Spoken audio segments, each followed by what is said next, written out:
প্রকৃতির সাথে আমাদের সম্পর্কটা ভীষণ ঘনিষ্ঠ।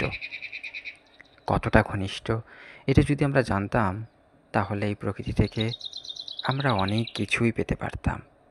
আমাদের অনেক নিকটাত্মীয় এই প্রকৃতি।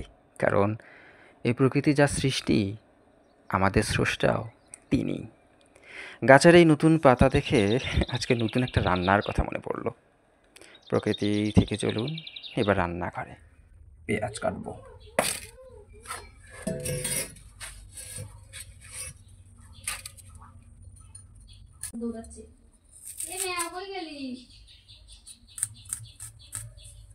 পেঁয়াজ কাটা হয়ে গেছে, এখন এটা বেটে নেব।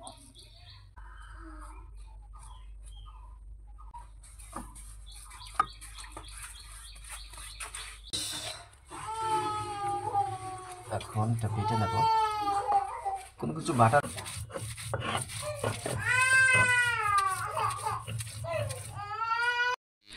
মশলা বাটা মোটামুটি শেষ। এখন আমি মাংসটা মানে খাসির মাথাটা ধুয়ে নিচ্ছি। মাথার মাংস ধোয়ার সময় অনেক সতর্কতার সাথে ধুইতে হয়, কারণ মাথার মাংস এমনিতেই হাড়ের অনেক অংশ থাকে। আর গ্রামের মানুষ অদক্ষ, তারা কষাই নয়, কাটার সময় অনেক কাঠ হাড়ের সাথে লেগে যায়। গোস্তগুলো একটু খেয়াল করলে দেখতে পাবেন যে অনেক ছোটো ছোটো কাঠের অংশ সেখানে লেগে আছে, তাই অনেক সতর্কতার সাথে ধুতে হয়। বারবার কয়েকবার ধুয়ে পরিষ্কার করে নিতে হয়, না হলে কাঠের অনেক অংশ লেগে থাকে।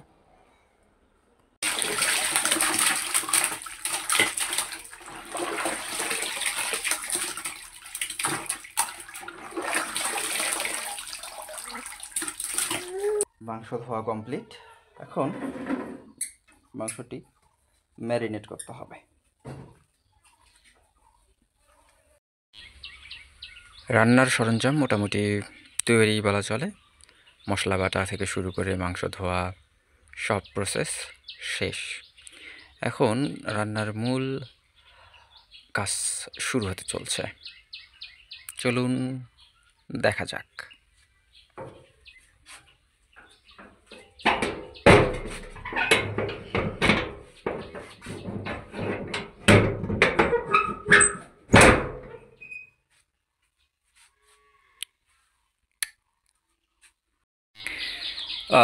এক হাতে রান্না, কোনো হেল্পিং হ্যান্ড নেই, এই জন্য সব কিছু জোগাড় করতে খুব হিমশিম খেতে হয়েছে। মোটামুটি সব কিছু হাতের কাছে নিয়ে নিলাম। চুলায় কড়াই বসিয়ে দেওয়া হয়ে গেছে। চলুন শুরু করা যাক। বিসমিল্লাহ।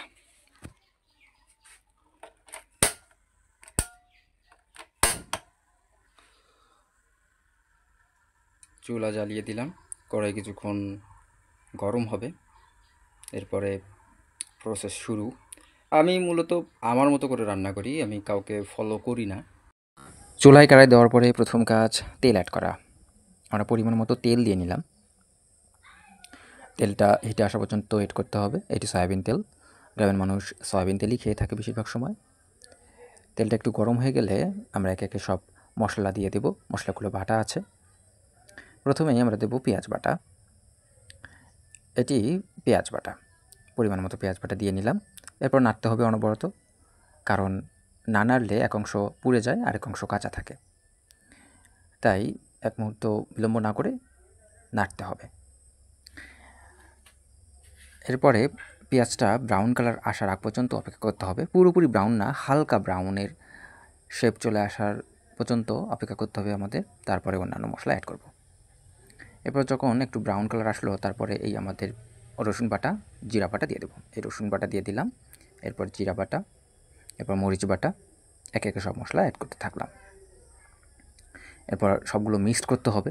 এইটা অনেক জরুরি কাজ এবং খুবই মনোযোগ দিয়ে কাজটা করতে হবে। খুব সুন্দর মতো পেস্টটা একখানে করতে হবে এবং বিলম্ব করা যাবে না। একটু বিলম্ব হলেই পুড়ে যেতে পারে, পুরো রান্নাটি নষ্ট হয়ে যেতে পারে।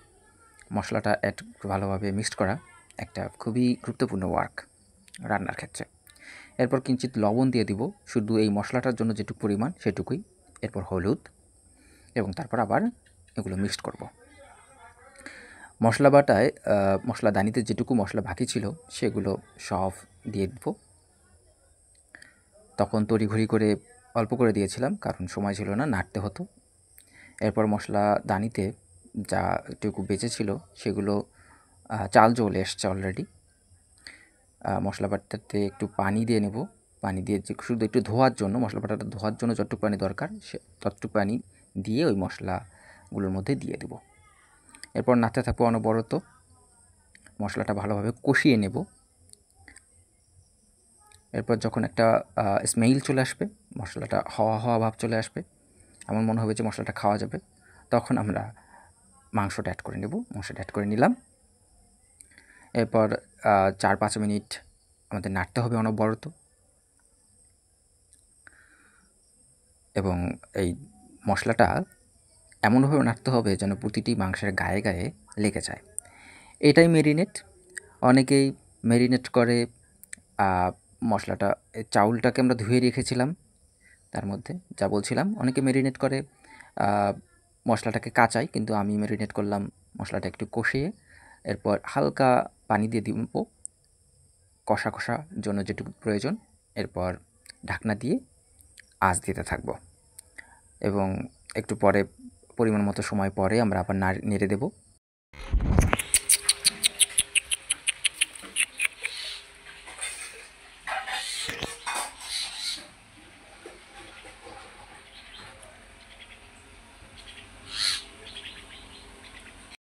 একটু করে অপেক্ষার পর বারবার চেক করতে হবে যেন নিচে লেগে না যায়।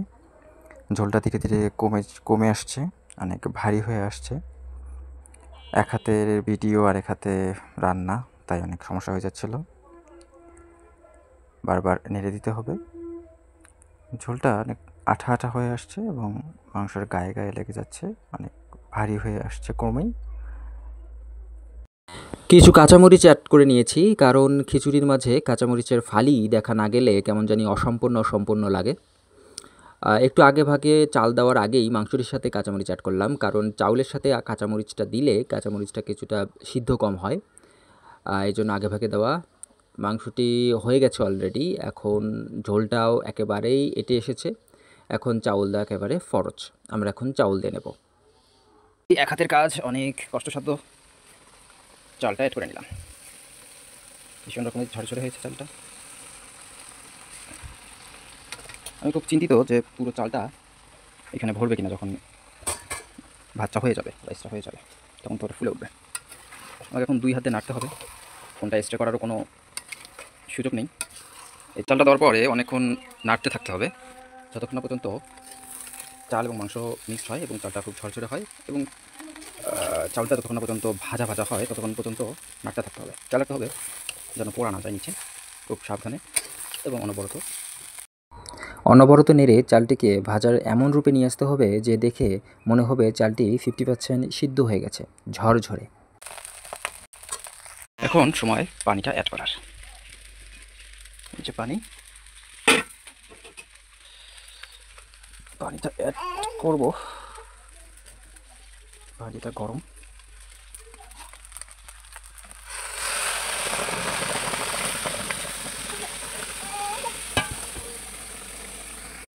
পানি একটা নির্দিষ্ট পরিমাণে অ্যাড করেছি। পানি দিয়ে দিলাম, পানি দেওয়া শেষ। ঢাকনা দিয়ে দিলাম, আজ চলছে। এখন শুধুই অপেক্ষা। গাছে গাছে পাখি ডাকছে। ভীষণ রকমের কড়া একটা দিন, রোদ উঠেছে প্রচুর পরিমাণে।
এখন চেখে দেখব রান্নাটার কি অবস্থা। ফাইনালি রান্না কমপ্লিট, রেডি ফর ইট, খাওয়ার জন্য একেবারে তৈরি।